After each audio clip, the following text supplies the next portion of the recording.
reports of strange creatures in the area. Witnesses say they couldn't believe what they were seeing.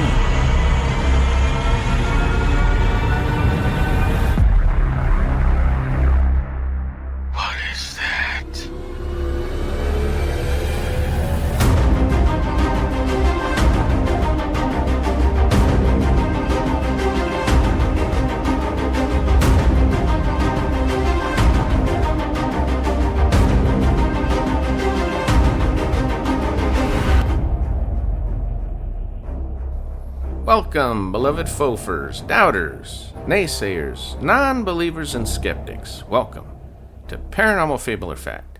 I am Victor Trevino, joined by my co-host and beautiful wife, Tammy. We are humble guides to tales of alleged hoaxes, unbelievable stories, and the overall strange. Sweet. Gotta mention the email. Yes. pfableorfact@proton.me. And our Facebook and YouTube links should be in the show notes, as well as the rules. Just like and subscribe. If you are watching the YouTube, if you want to help the show out, that's the best way to do it. Just subscribe. It helps us out. You know, we don't need no money or nothing. Just do that, and that helps us grow. So, I wanted to mention, we didn't do a good enough job visually describing what we were looking at, even though we did get a lot of compliments on the new format. We need, because we're watching stuff live and commenting on stuff live, on the pictures and on some of the recordings and stuff, we need to do a better job describing at what we're looking at. Because as far as the podcast is concerned, because some people just listen to the podcast, they don't watch the YouTube channel, so it's a non-visual venue, so we have to do a better job at kind of describing it, you know what I mean, just for their benefit. Right. Now, there's another thing I wanted to cover as far as our last show on El Cuero. They did a scientific study, this is science, baby, on the Senegal basher, which is a walking fish. Now, this fish only walks intermittently. It doesn't do it on a regular basis. It only does it in the most dire of straits. So what these scientists did is they took these young fish, baby fish basically, and forced them to live on land for 8 months in conditions that were humid enough, with enough humidity, just enough so that they could survive.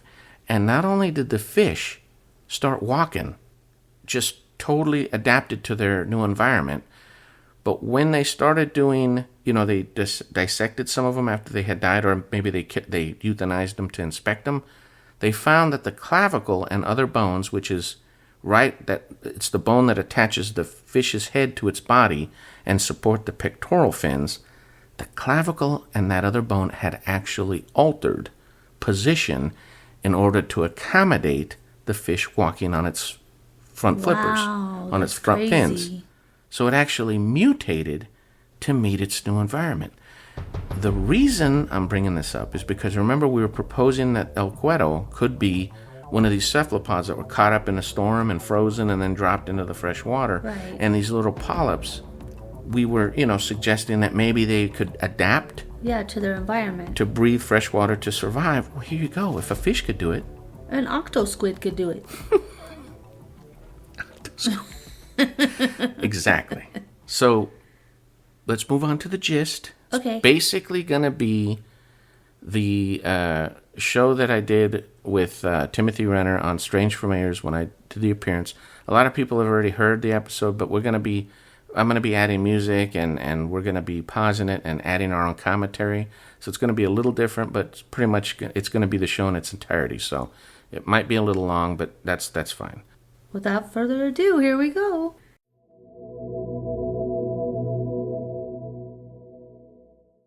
I'd like to welcome Victor to Strange Familiars. How you doing tonight? Good, man. Well, I'm excited to get these stories. Do they all revolve around this haunted house? Yeah, mainly around that house. I had a couple of things that happened to me afterwards, later on, but most of it just in the house. And before that, I didn't even know about, ghosts, and I didn't even care, Yeah. But once that stuff started happening, it's it's in your face, and you can't, I couldn't deny it anymore. Yeah. About how old were you when you moved into this place? It was between 8th grade and 9th grade, so I was maybe 13, maybe. Okay, 12, so 13, not a like little that. kid, old enough to kind of know the difference between a scary shadow and something other, Definitely. Plus, we were, my family's still religious, so we pray and we believe in demons and stuff. But I just never thought anything like that could happen, And you don't have to be exact with this, but just give everybody a general idea. Where was this? It was in California, Southern California. Okay. I still live in the same town, actually. It's across town, that house. Was it an old house? No, that's the thing. It's when we moved in, we were the second owners of the house, and it was in a brand new area, a brand new, like a little development or something? Yeah, like a development area. And it was only 2 years old when my parents bought it. And it was normally it would have been way out of our price range. We had never moved into a house like that. My family wasn't exactly rolling in the dough, Mm-hmm. But this opportunity came up and my dad just jumped on it. It was a beautiful house in a beautiful neighborhood, really nice. It's still nice over there. And what was a trip is we found out later, one of my buddies after we were going through all this, one of my buddies his girlfriend visited him, and she was kind of a ditz, but we'd already been living there like 5 years. So it would have been like 5 or 6 years before. She remembered babysitting for the lady that lived there. She goes, yeah, she's a friend of my mom's. I don't remember her name. Well, we knew her name because we were still getting her mail. So without telling her the name, I said, well, why don't you ask your mom? Because she said, she said she moved out and sold the house below market because it was haunted. It was really haunted. Wow. Yeah. So that was like confirmation for me. And then she, a couple of weeks went by, she went and talked to her mom, and I ran into her again, and she told me the name, and it was the lady that lived there. It was a trip, man. Wow. Yeah, Okay. So I was going to wait till you told your stories, and I was going to ask you, did you ever contact the previous owners to see if they had anything? But obviously, yeah, they did. Yeah. Yeah. Yeah. She, below market values was the only reason we were able to afford that house. So how did all this start? Well, like I said, my parents bought it, a house that basically we would have never been able to afford otherwise. And as soon as we were at the old house and the adults were all moving all the big stuff and we were helping pack all the little stuff into the trucks, we were kind of doing like a relay thing, Mm-hmm. So finally, when the final truck got there, we hadn't even seen the house yet. So we were all excited, we jump in there and drove over to the house, and I took one step in the doorway. And even though it was like I said, it's a beautiful house, beautiful neighborhood, vaulted ceilings right when you walk in, sunlight streaming in, it was a beautiful day. As soon as I stepped across that threshold, man, I was just like, what is wrong with this house? There was just something off about it. I don't know I don't know how else to describe it. It was just, and I'm just standing there kind of in my own thoughts, trying to figure out what I'm feeling. My mom's like, Mijo, what are you doing? Why are you just standing there? And I said, Mom, there's something wrong with this house. And she said, oh no, you're just, nervous about the move and everything. And you'll be okay. And you're going to high school next year. So you're being stressed out or whatever. And I'm like, no, Mom, there's something wrong. I could just feel it. I don't know how else to describe it. So the first thing we noticed, and this is the very day we moved in, is my brother and I had taken my mom's box of shoes up the stairs to the master bedroom. And the closets, those sliding door closets, and they have the shelf up top. Mm-hmm. Well, the shelf came all the way out almost to the doors. So my brother and I had to kind of muscle this box and slid it on that shelf to where it was away from, when you open the door, it was away from there because the shelf narrowed so that you could reach up there and grab stuff, Mm-hmm. And we were downstairs and we'd already been in the house a couple of hours, and we were all talking in the living room. Me and my I have 3 brothers, but only the one that's right older than me, I'm the second to the youngest, and my youngest brother were downstairs, and we were all, just BSing or whatever. And we heard that box slide and crash to the floor. It was a really heavy, that's probably 80 pounds maybe. So we heard it. You could hear it all throughout the house. So we go running up there, and there's this box laying there, and we're looking at each other going, how could it slide across that shelf and fall? So I said, didn't we slide it by? My brother's like, yeah, we pushed it all the way back in there. How could it?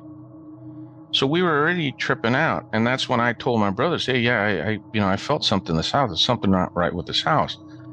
So another thing we noticed that happened pretty much on a regular basis, because we started getting used to this stuff, as strange as that might sound, is it would knock on the wall.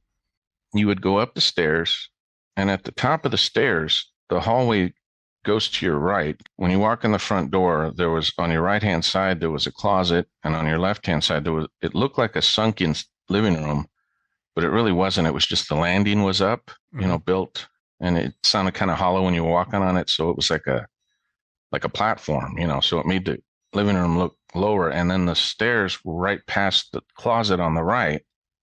So you'd go up the stairs, there'd be a wall there, and on the left-hand side is my parents' room. And then you'd have to walk down the hall to all of our rooms, my brother's, and then the bathroom was there, and the upstairs, like, little cabinet thing for, like, the towels and stuff. Well, when you would first go up the stairs, that wall right in front of you was blank, and it would start to tap, like a rhythmic tap, like a tap, tap, tap, tap, about that fast. And it was a distinctive tap, man. And anybody listening can test it if they want. If you take your fingernail and just gently tap on the drywall, it's a very distinctive sound. It's hard to get that tapping sound, exact. Mm-hmm. But that's exactly what it sounded like a single fingernail just lightly tapping on the wall. And as you would walk down the hall to your bedroom, it would follow you along the wall, tapping. Wow. And then the brother that's just older than me, his room was the first one on the left. It would actually go over his door jamb. Because you know how there's that little short part of the wall above the door? Mm-hmm. It would actually go over that, traveling, still tapping, and go around the door. Wow. And continue at about shoulder level to follow you down the hall. Yeah, it was a trip, man. If you stopped and backed up, it would actually follow you along the wall still. Wow. Yeah, and it wasn't, my friends are like, well, maybe it's the hot water pipes. No, the hot water pipes were on the wall because the bathroom was on the right-hand side and basically were backed against that stairway. So when you're walking up the stairs, the pipes were on your right as you're going up the stairs, not at the top. And they did pop and knock on the wall, but it was, like I said, it's that distinctive tapping noise, man. It's hard to say that it was anything else other than that when it's such a distinctive sound. Hot water pipes, like you said, they'll bang and pop and stuff. Pop, yeah. But they're not going to follow you along the wall. Exactly. It's just a trip. Another time, I had a bunch of friends over, and I don't remember where, I think my parents were working, and it was a bright, sunny afternoon, and we heard this weird, sound. The only thing I can describe it as is when you get like a big gust of wind and it hits your house, mm-hmm. and your entire house kind of makes that sound of, the wind hitting it. Yeah. Almost like it's shifting or something. Yeah. It kind of felt like that. It was like a kind of sound. We're all looking at each other like, what was that? And we look, there was 3 chandeliers downstairs, one above the breakfast nook, one in the dining room, and one right in the entryway, hanging down from a long chain, because like I said, it was a vaulted ceiling. And all 3 chandeliers were swinging in perfect unison. To get like in perfect rhythm. It was just, and we're like, what is going on, man? Yeah.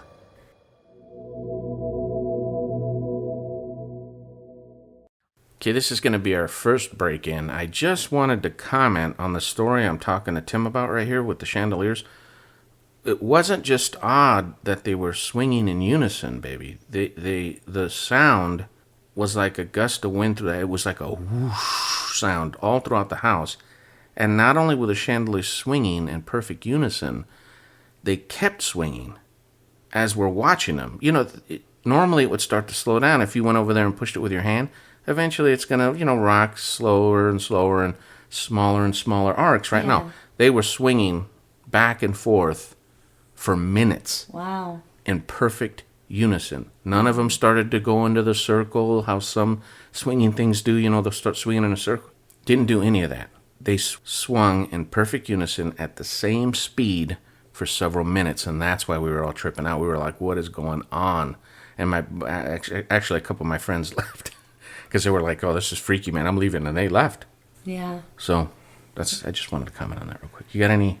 That's crazy. Oh, well, one of the things that fascinated me about that house is that it was so brand new. Yeah. You know what I mean? That house was so brand new. So 2 years. There was like no history of that house. You know what I mean? Like, Nope. you know how like some houses they've been around for years and years, and Yeah. that was such a new house. Strange. There was some history on the property, but I think that's a story for another time because we can talk about that. Okay. There were several stories in the area, which is pretty crazy. But Yeah. let's get back to the show. Okay.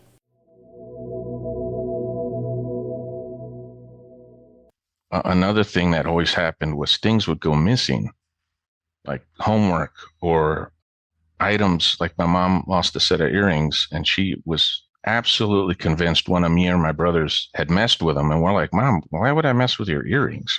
Right. And they'd go missing for, man, sometimes months. I mean, months. One time, something disappeared for well over 2 years, and these items that would go missing would appear right out in the open. Like my mom had this, as you walk into the front door, like I said, the living room would be on your left, sunken down. And as you would walk forward on the landing, you'd go past the stairs. And then there was a hallway that ran along the stairs, 2 little steps there, and 2 little steps on your left going down into the living room. Well, there was that center wall there, the main retaining wall. I call it a circular house. You know, you could follow that center wall and basically visit every room downstairs by walking around that wall. Well, when you got against that wall, my mom had like a little, I don't know what you'd call it, like a place where you could set your keys and stuff, like a little low table, but, not very wide against the wall and kind of low. And I had been working on these role-playing games. I used to write role-playing games when I was a kid, and I lost the rule book that I had, just with a paper clip and some papers or whatever. And it went missing for like 2 years, man. I thought I threw it away by accident. My mom threw it away or whatever. I come home from school, and there it is sitting right on that table, right out in the open. And I'm like, whoa, I'm all happy. And I thought my mom found it. So I'm asking my mom, where'd you find this? She's like, what are you talking about? I don't even know. What is that? Huh. So it's like it just appeared there after being missing for all that time. It's just weird stuff like that happen all the time, man. That's odd.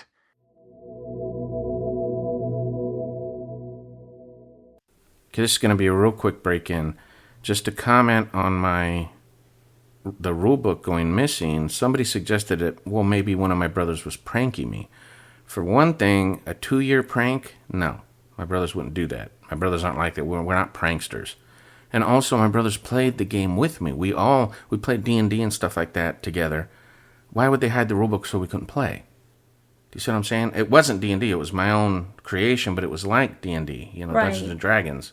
Why would they hide the rulebook so we couldn't play? It doesn't make any sense because they played it with me. So Yeah, and one of the things is that you and your brothers are big at playing games together, so I heavily doubt that they would have done that. Right. Just didn't make any sense. No, it didn't. All right, so let's get back to the show.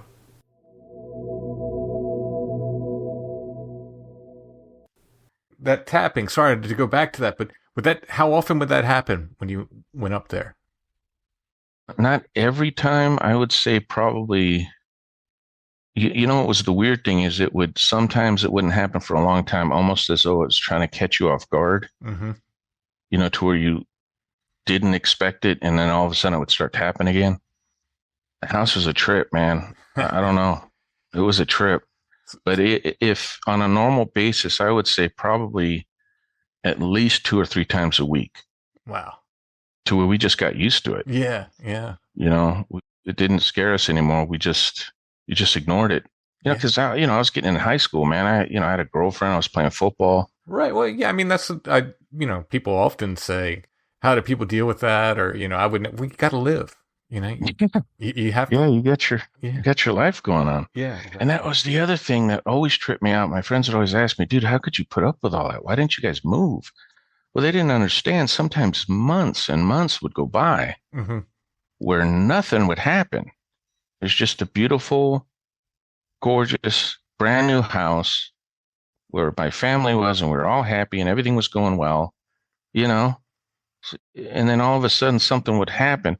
Like I said, it was almost as though whatever entity or entities were in that house, they like to get you to a point to where you were relaxed. Mm. You know what I mean? Where you were like so distracted by life, and then all of a sudden it would just smack you with something awful. You know? Something that used to happen to me in particular. My bedroom faced the street. And like I said, it was a brand new street. There was a brand new street light at the top of the cul-de-sac that we lived at. And the cul-de-sac was kind of like on a hill going up toward that light, you know, and then you could turn roundabout. And there was 2 houses between us and that street light. But for some reason, I think it's because we were at the bottom of the hill, that light seemed to shine like right into my bedroom. So even when I had my Venetian blinds tightly closed at night, after your eyes adjusted, you could see well enough in my room to walk around. Mm-hmm. So what started happening is, you know, the old metal clothes hangers? Yeah. I would hear them rattling back and forth, tinking in my closet, like little bells, like someone was running their hands across the empty hangers and making them cling together. You know, like tingling, tingling, back and forth, back and forth. And it would do it for hours. I would turn on my bedroom light, open up the bedroom closet. Nothing's there. Nobody's in there. There's no way anybody could even fit in there. And the hangers weren't moving. But then when I would run my hand across them, that was the sound I was hearing. And I'm like, what is going on? And it would do that constantly. Now, my bedroom had light beige carpet, white walls. And you remember those old popcorn ceilings? Oh, yeah. It was like that. So even with the light streaming in through my window, that made my room even more brightly lit. You know what I mean? Mm-hmm. So one night, I'm sleeping. And at the time, this was later on, a couple of years had gone by. We'd already been living there. And I had moved down to San Diego with my girlfriend at the time, ex-wife now. And I was joining the military.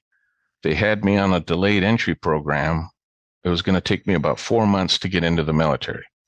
So my parents said, well, hey, since you got 4 months, then you're going to ship off to basic training. Why don't you and your wife come and live with it? Because we had gotten married up in Vegas. Why don't you guys move in with us? You leave for the military. She's here with us. You know what I mean? Mm-hmm. And then whenever get your housing or whatever, you can send for her and all that good stuff. So we were like, sure, save us some money, save us rent and all that.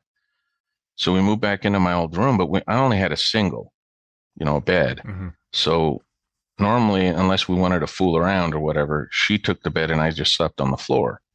So I'm on the floor. I'm out, man. I'm having this really cool dream where I'm like floating in this really warm, soothing water.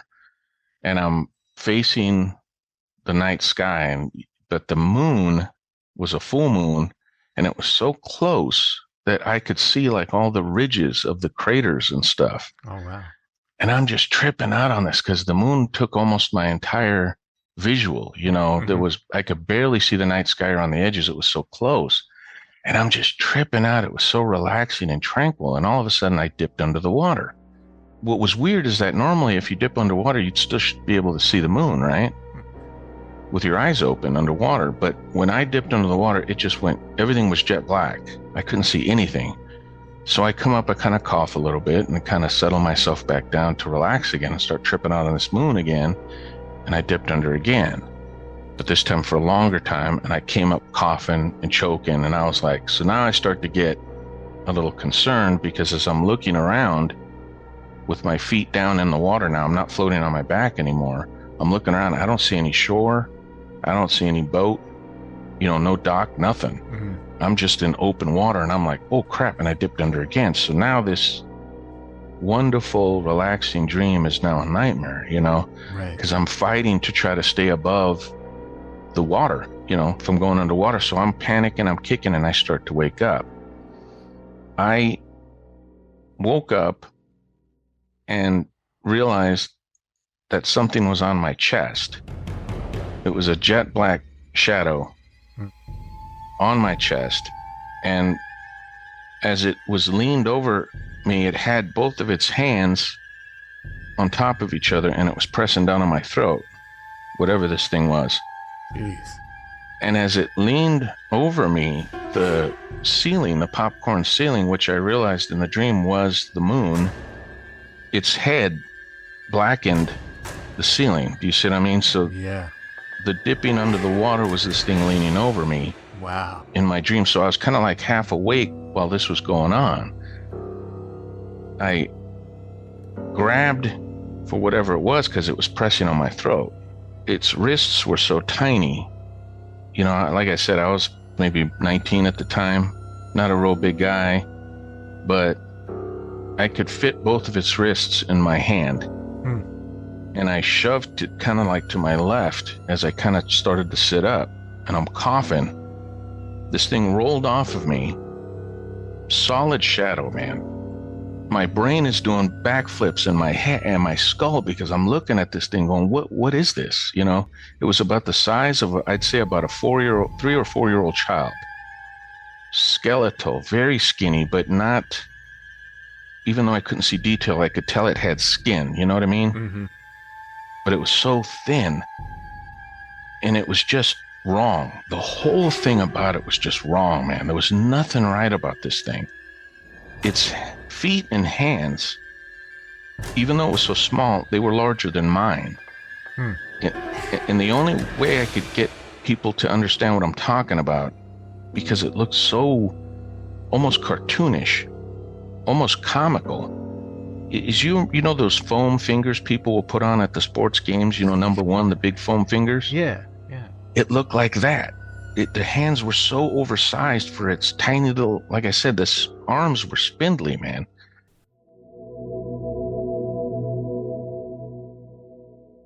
This is going to be just another quick interjection, just to clarify what I'm describing. I didn't want people to think that I was saying that the hands were swollen, like the foam finger, you know. They were still thin. It had long, gnarled knuckles on its hands, but its hands were massive, baby. Twice the size of mine, at least. And this thing was tiny. It looked almost comical. Like clownish, like the feet, like clown shoes or something. But I could see the toes. Yeah. And the nails, the fingernails and the toenails. They were thick and nasty looking. It was grotesque, whatever it was. Yeah. But I just wanted to interject that because I don't want people getting the wrong idea. Gotcha. So let's get back to the show.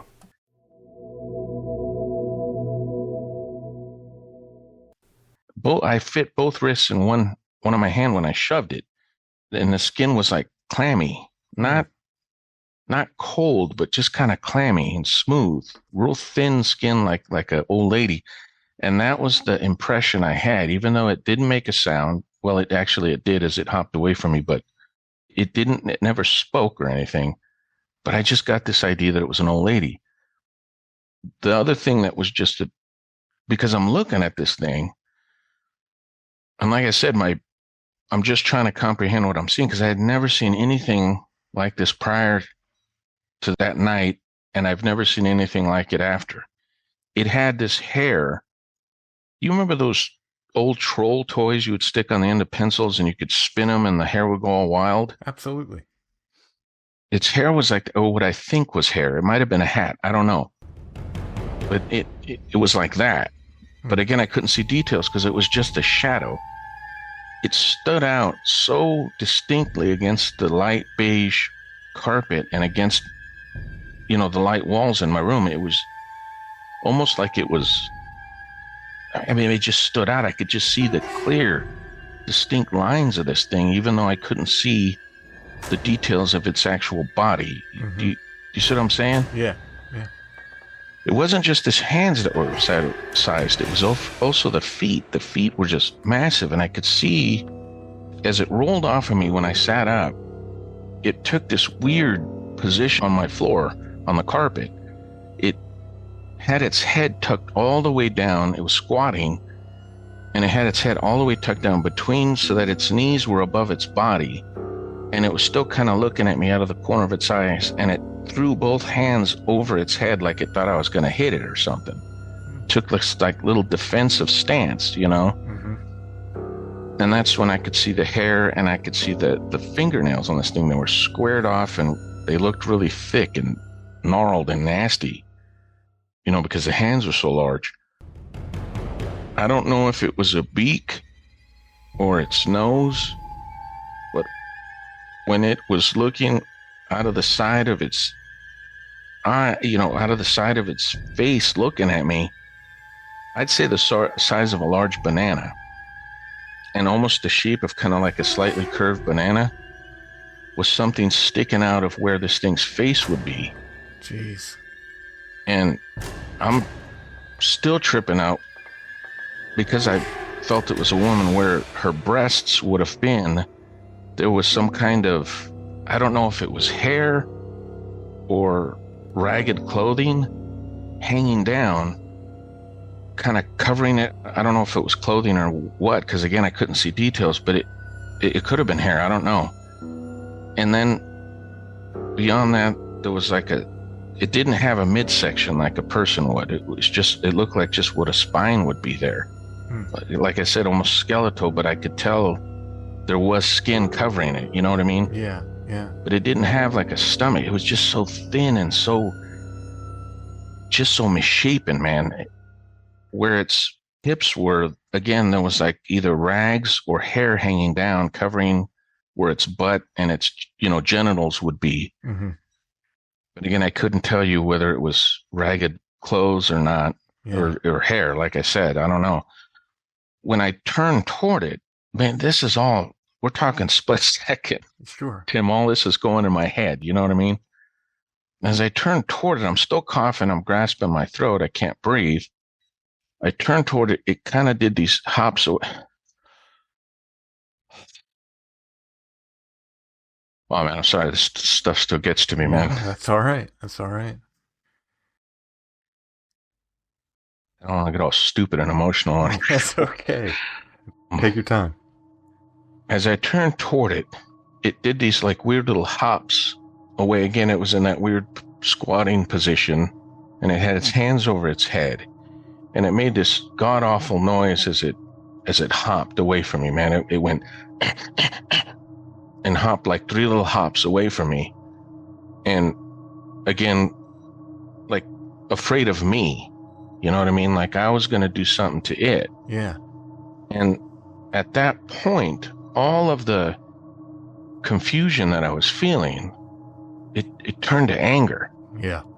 I just got so mad at this thing because I'm like, I wasn't even doing anything to you. Right. I was just trying to get some sleep, man. And now you're acting like, oh, you're afraid I'm going to hurt you? You know what I mean? Right. So all of a sudden, this rage just built up in me. I get up, and I don't know why. To this day, I don't know why I did this. But instead of getting to my feet, I got up on my knees. But it was a real sudden movement.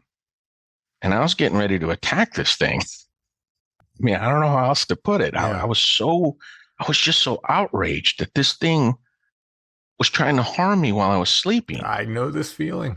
You're describing the anger I felt during that gray encounter, whatever it was, Oh yeah, that I took a swing at him. I was so mad. Yeah. Yeah.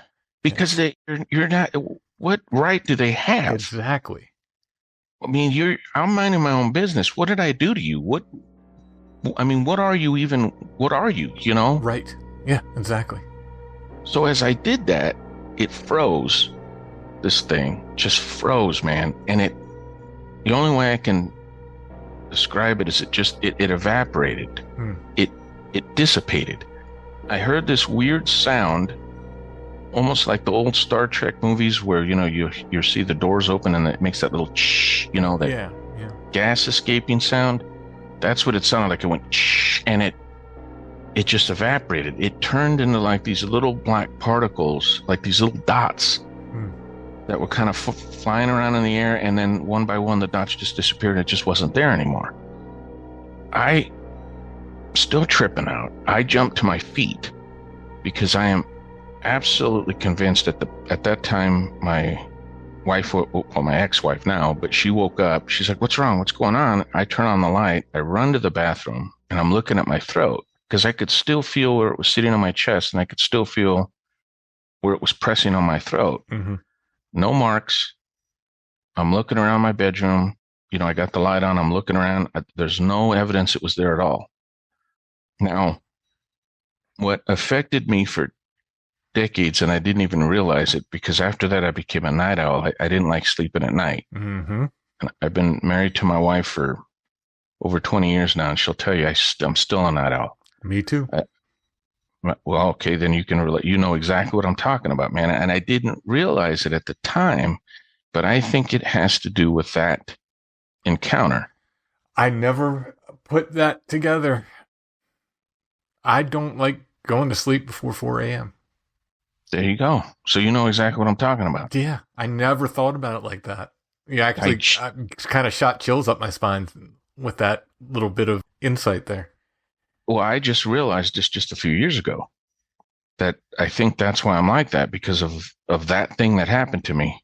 Because, I recorded my encounters on our podcast with my wife, mm-hmm. and that's what made me realize it. I was like, you know what? After that, I hated sleeping at night. I'd rather sleep during the day. Yeah.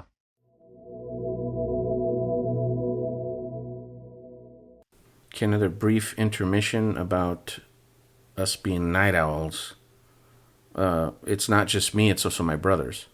My brothers are night owls, and I don't know if it had to do with their experiences in that house, but I don't know. You just pointed that out, baby, and that's a good point. Yeah, they've always that's fascinating, because it's like your one brother, he's as long as I've known you, he's worked graveyards, he's worked nights, and then Mm-hmm. your other brother stays up. Yeah, he always stays up late, like. Yeah. Well, you're getting weird. You guys get text messages in the middle of the night. Yeah. Because you guys are all awake. Yeah, So, I never really thought of that, but yeah, you're right. Yeah. But I just don't. I don't want to speak for my brothers, because I don't know if it's Right. No, I understand. if it's because of what happened at that house. But that's an interesting point that you pointed that out. But anyway, let's get back to the show. Okay. So after I served in the military, I was in the military for 9 years. I get out of the military and I'm driving a truck, for the Western 13 states. And it was a big trucking company, and I'm not going to say the name, but I'm driving along. I way preferred to drive at night, because it was better, no traffic and stuff. And then I slept during the day. Mm-hmm. So I used to listen to, it's called Coast to Coast AM now with George and Ori, but back then it was the Art Bell Show. Sure, yeah. I'm listening to the Art Bell Show, driving. I think I'm somewhere up in Nevada, somewhere out in the middle of nowhere. And he has this guest on, and she's talking about the night hag. Mm-hmm. And at first I was like, no big deal. I'm listening, and she's describing how these weird shadowy hags will sit on people's chests or watch people sleeping, and people wake up and they'll be tripping out. And I almost crashed my truck, man. I'm like, what? I had never heard of anything called the night hag, any of that. She's basically describing, as the show progressed, she's basically describing what people talked to her about. Exactly what happened to me, exactly what I saw, exactly my scenario. And what tripped me out, after I had years to think about it, had that thing succeeded, had it choked me out in my sleep, no one would have been the wiser. Mm-hmm. They would have thought I passed away from sleep apnea or something. Mm-hmm. Because it left no marks. It left no evidence. Right. You know what I mean? Yeah. So since that changed my entire life, man. It changed everything. I started questioning my religion. I questioned science. And that's basically why that I wanted to do the podcast, and I wanted to come on your show, because I wanted to, this stuff completely overtook my life. It's basically all I do is study this stuff. I watch videos on YouTube. I watch documentaries. It changed everything. Make sure to take breaks every now and then. Do something, watch a comedy or something. Just that's my advice. Just every now and then. Doesn't have to be all the time, but just every now and then take a break. I'll break it up. Yeah.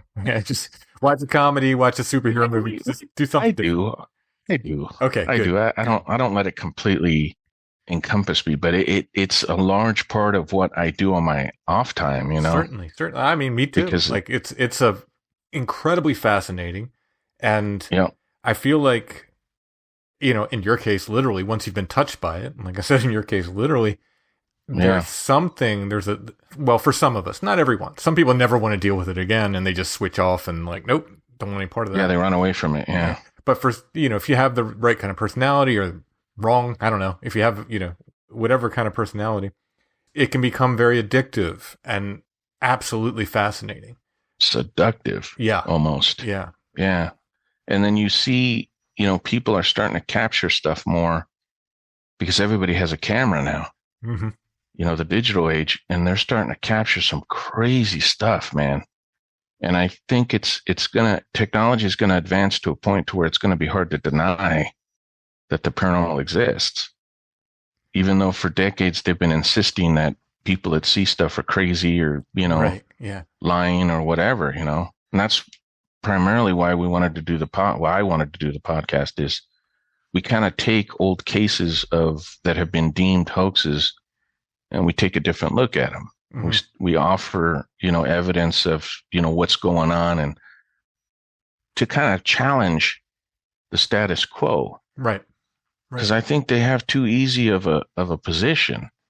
People that don't believe. To me, it's like they're the ones living in a bubble. They're the ones that don't realize that there's something beyond what we're being told. Right. And let me play complete devil's advocate here Mm-hmm. and ask questions like they would. So, are you sure you were awake? Question number Absolutely. 1. Yeah. See, that's the thing. Absolutely. And people know. Whether you were awake or not. And right. And some people just, well, no, you were dreaming. It's like, well, no, I was not. I know the difference between a dream and this. Exactly. Yeah. You have, and this is what I was arguing with one of my friends about it. I said, I've literally had probably tens of thousands of dreams, dude. Right. Everybody has. Right. I know what a dream is. I don't care if you have a PhD behind your name. You're not going to sit there and tell me, well, no, sir, you were actually dreaming. It's a dream state that you're in, lucid dreams, all that. No, sleep paralysis, all that. Get out of here with that. Mm-hmm. I wasn't paralyzed. I wasn't in a half awake state. At first, I was so groggy when I first started sitting up and stuff. At the time, I thought maybe it was just because it had woke me up so suddenly. Mm-hmm. But no, I think I was oxygen deprived, man. It was choking me. Yeah. That's why I was reacting so slowly. I mean, that encounter with that thing, maybe 7 seconds, tops. You know what I mean? From Me the time you sitting woke up to the time it dissipated. Right. Okay. Tops was maybe. Realistically speaking, at the time it was happening, it was like a whole hour going on. You know what I'm saying? Oh, yeah. So, yeah, time kind of slows down. Yeah. Right. But, yeah. But realistically speaking, being as realistic as I can about it, at the most 7 seconds, between 5 and 7 seconds is what I would say this thing was there. Another thing that had happened, and this involves the dream as well, is this was earlier. I don't know why I skipped right to that encounter. No, that's intense. Maybe because that was the one that really changed everything for me. Mm-hmm.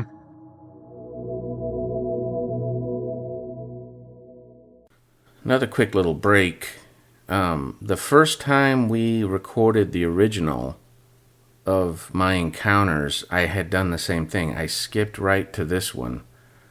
I don't know why. We did it twice. Remember, we had to record it like 3 times, baby, because I kept skipping to this story. Right. I don't know why. The only thing I can think of is because it was the one. That was the one that freaked me out the most. That was the one that frightened me the most.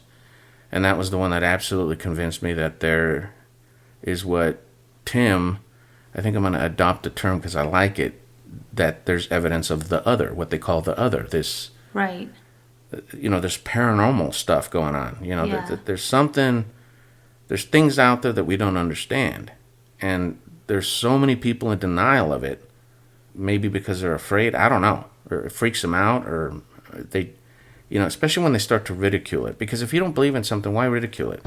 To me, if you're taking the time to come out and make fun of people about this stuff, it's fear.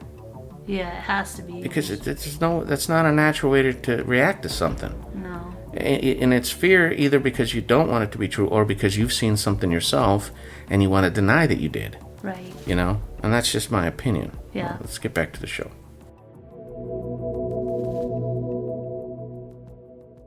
But this was earlier on when we had only been in the house for a couple of years. And I had this dream where I was in this dark room, and way off in the distance, I could see this light shining down from above, like I was in a room, like a warehouse or something. And there was this light coming down, and I could see a stairwell going up towards the light. So, you know, you're in a dark room, you can't see. You see a light, you're going to head toward the light, right? Mm-hmm. So I'm making my way towards this light, and I realize there's all kinds of crap in front of me. There's stuff piled up all over the floor in front of me that I can't see. And to me, even though I couldn't see them, it felt like those old classroom desks that you used to sit in. You remember they were like metal chairs, and they had like the little wooden thing that came around. You stretch it on in front. All attached to one piece thing. Yeah. Right. Like a desk. Yeah, right. Exactly. It was kind of like that. So they were light, but they were really hard to move out of my way so that I could continue walking. Some of them were piled up on top of each other, so I couldn't actually push it to the side. I'd have to walk around it. And as I'm doing this, kind of getting annoyed with this dream, I hear something behind me. And what trips me out to this day, man, is, and I'm talking years later, do you know the Harry Potter movies? Yeah.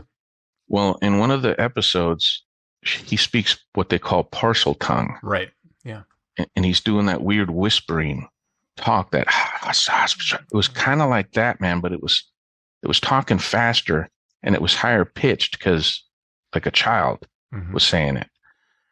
And I couldn't make out what it was saying behind me, but I could hear that whispering behind me. And I'm like, so I start to get upset. I start to get a little worried because there's something behind me in the darkness that I can't see. So I'm rushing toward this light, and the whispering is getting closer and closer. And again, this kind of tranquil, annoying dream turned into this nightmare. Now I'm just desperately banging into stuff. I'm trying to run toward this light because it's so far. I'm throwing stuff out of my way. I'm panicking because this thing is getting closer. And as I get to this light, finally, I kind of throw myself onto the stairs, thinking, you know, like in a baseball game, safe, you know? It can't get me. I'm in the light now. And as I turn towards the edge of where the light is in the darkness, something stepped into the light. And it was... I didn't think this stuff was going to get to me, man. It's all right. Take your time. It was a little girl, maybe 10. She had this weird mow haircut, god-awful expression on her face, man. Eyes were wild, just bugging out of her head. This huge smile, grin that went from ear to ear, abnormally, you know. And, man, I'm sorry, dude. I can't believe I'm getting all choked up. She's holding this axe, this massive axe that a little girl shouldn't be able to even hold. Jeez. It looked so heavy, you know what I mean? Yeah. It looked like something, again, from the Harry Potter movies. I think it's called a bardache or bardache or something. It's like a huge axe that they used to like behead people. Okay. Way too big for this little girl to be holding, but she's just walking with it like it's a, you know, like it doesn't weigh anything, and grinning at me. And I thought, oh my God, she's going to get me. So as I turned to try to scramble up the stairs, she's still whispering to me in the dream. She's coming toward me. And I woke up. Man, I wake up, I'm swinging, I'm kicking, I'm covered with sweat, you know, my pillow's on the floor. I'm looking around and I thought, oh my God, thank God it was just a dream, you know. Catching my breath, and I'm just sitting there trying to calm down. And right there in my bedroom, I hear, Oh. So, thinking just for a split second, maybe I'm still dreaming. Because I've had dreams like that. I don't know if you have, where you wake up in your dream, but you're still dreaming. Yeah. Doesn't happen very often, but it's happened to me before. So I thought, well, maybe that's what's going on, right? Mm-hmm. So I put my feet on the floor and I start to get up. And right in my face, man, again. And I'm just like, oh my God. Oh my God. And then I hear the clothes hangers rattling back and forth in my closet. I'm like, oh God, not tonight. Not tonight, man. You know, I've already been through enough. Leave me the hell alone. I'm telling this thing, you know. I'm sorry, I don't mean to cuss, but Yeah. keeps whispering. Hangers are still going, so I start to cuss at it. You know, leave me the heck alone, you blankety blank. You know, I'm mumbling under my breath, and I feel this little cuff, like a little, you know, like moms used to do to their kids when the kids said a bad word, they'd give them a little slap on their lips. Not really a slap, but like a little pop. You know, like a little hit. That don't say that. You know. Mm-hmm. Some mothers probably still do it, but that's how it did it to me. I felt like a little, you know, like a little slap on my lips, like telling me to be quiet. And then I really got angry, man, because again, all that fear, it just turned to anger, and I started really laying into this thing. I'm like, man, make yourself physical. I'll beat the crap out of you. You know, I was like 16, 17 at the time. I was in football. I was strong. I was tough, you know, and I'm challenging this thing. I'll beat you into submission. I'll kick your, you know, all this. And I'm calling it every name under the book. And then it hit me again. This time it slapped me so hard that I saw a flash of light. I staggered back about 3 feet. I almost actually went down because my legs hit my bed. I almost actually went down. It hit me so hard. And I could immediately taste blood in my mouth. I was going to say, to hit your mouth again. Yeah, right? But I mean, across the face, like open-handed. I could feel the fingers, everything, like the palm smacked the side of my mouth and made my cheek, you know, my teeth cut into my cheek. All that anger, man, turned to fear because I'm like, holy crap, because I can't see it. Right. How can you, like, you can't defend yourself against something you can't see. Right. How do you fight something you can't see? How do you defend yourself when you can't even see the attacks coming? And I realized, man, it could hit me in the jewels. It could gouge my eyes. You know what I'm saying? Sure, yeah. So I just immediately just went into panic mode, grabbed, I don't know why I did, but I did. I grabbed my blanket off the floor, wrapped it around myself, and kind of like in this weird fetal position, kind of hobble, rushed down the hall to my parents' room. To this day, I don't know how I got in their room, man, because my dad's a Vietnam vet, always keeps his door locked. All the windows in the house are locked, but somehow I went into their bedroom. I don't know if I broke the door. I don't know. I really don't. And as I'm coming into my parents' room, my dad said I was like doing this weird wailing thing. I don't know at the time. My mind just went blank because I was so terrified. I clearly remember, even in the dark, my dad in one movement was out of bed, flying through the air, turning on his lamp next to the bed and coming around the corner of the bed to clobber me. His face was just outraged. Like, what are you doing in our room? You know, or maybe he thought I was a burglar. I don't know. But he gets right in my face. And my mom's like, Mio, what's wrong? What's wrong? You know, and I'm just standing there blubbering because I can't talk. And my dad kind of said it more to himself than to my mom, but he said his mouth's bleeding. And he went past me down the hall to my bedroom because I was saying bedroom, something hit me, bedroom, you know, and I'm kind of in this state of shock. I don't know what my dad did down there, but he stormed down the hallway and went to my bedroom to go check it out or whatever. My mom sat me down on the bed, was asking me what happened. I couldn't talk. She says, why are you trembling? Mijo, what's wrong? Because apparently I was just trembling and shaking. And so my mom went downstairs and warmed me up a glass of milk because that's what they used to do back then. Yeah. You drank warm milk to relax you. Mm-hmm. I don't know.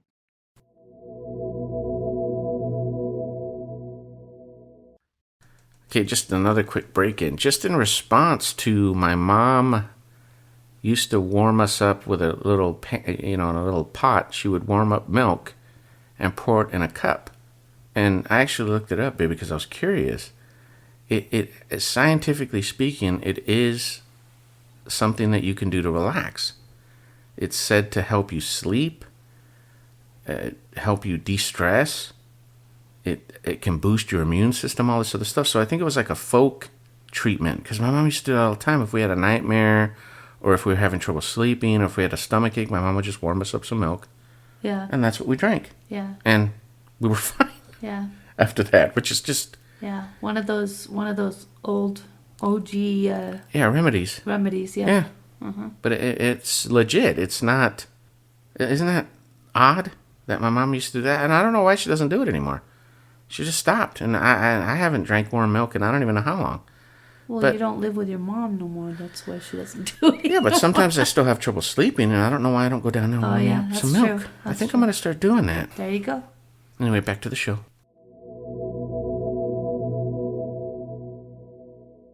That's what my mom did. So I'm sitting there I'm drinking this milk. My mouth's bloody. My dad comes back in the room and he asks me what happened, and that's when I told him. And after that, I never challenged that thing again. Mm. I never, whenever it would, like sometimes I'd get patted on the head, just on the top of my head, and you look around, there's nothing there, but you clearly feel something tap you on the head, Mm-hmm. I just didn't even acknowledge it. The tapping on the walls, I just kept going on, carrying on. I never got angry with it again. I never challenged it again after that, because I realized if it wanted to, I mean, you could be dead asleep, man, and this thing could just pummel you. Mm-hmm. You know what I'm saying? Or worse. Yeah. Or worse, right. So that was that one. Wow. Yeah. I'm not an emotional person either, man. I don't get like this, but when I talk about stuff, it's like it just comes right back, even though it's been well over 30 years, Yeah. Well over 30 years. Oh, I'm pushing 40 now. Look, and I've told it on the show before, but I'll reiterate it here.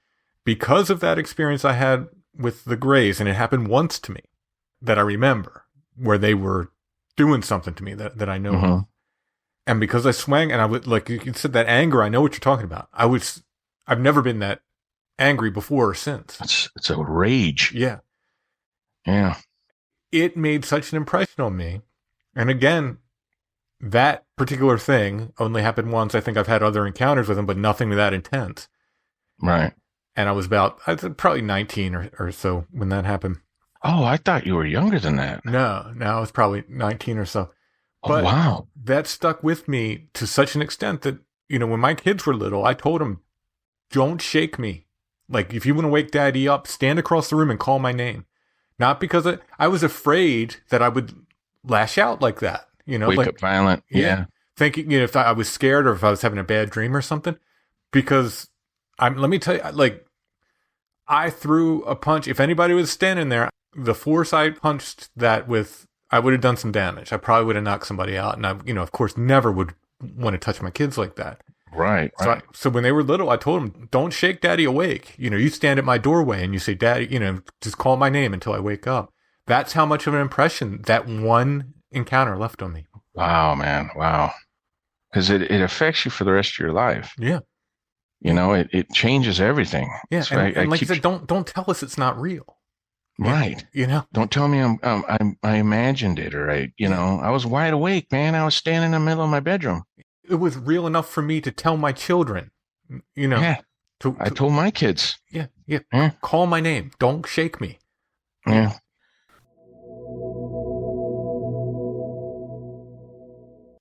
All right, that pretty much concludes part 1. Normally I would ask you what you think, baby, but you've already heard these stories several times. Right. But did you have any questions or anything like that? I don't really have any questions. I just think that it's also fascinating that you and Timothy both have the same point of view. It's like, don't tell me what I don't like, what I saw or what I, what I mean? Listen, I've never had anything happen to me like that, but I believe people when they say that something's happened to them. I'm intrigued. I believe it because you don't know somebody's life unless you've been in their shoes. So you can't be judging people on there. Right. It's just. Well, plus you know my character. Correct. I'm not one to lie. I don't lie. Yeah, you don't tell stories. I don't fib. I don't exaggerate. Right. In fact, I don't really like talking about this stuff. No, and that's that you can tell my- by when you're telling the story how emotional you get. Right, I don't- So you don't like to get emotional like that. No. So I know you don't like telling that story. No. So, there you go. And to be all honest, I'm still surprised that you went and told your stories. Really? Yeah, because you sometimes will stop and not tell the whole story, or you'll be like, that's all I got to say. So Yeah, because I don't like talking about it. exactly. Yeah. I'll tell you bits and pieces. Yes. Because something will fascinate me that we're Yes. watching or we're listening to. And I'll Yes. tell you bits and pieces. I'll reference it, but to go into it from beginning to end, very rarely. Right. In fact, I was kind of sketching for you just now what I saw, that hag, that night hag, the way it was crouched, the at.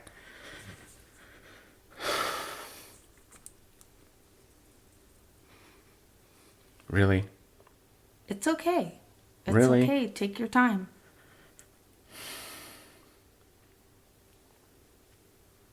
Just the grotesqueness of it, the position it had was unnatural. I mean, the whole thing was unnatural, baby. But I don't think a human could bend themselves that way. The way it was sitting, you kind of got the idea from the little sketch I did for you. But Right. to see that. It was right there, baby. I mean, it rolled off me. It was right there. I was Right. looking right at it.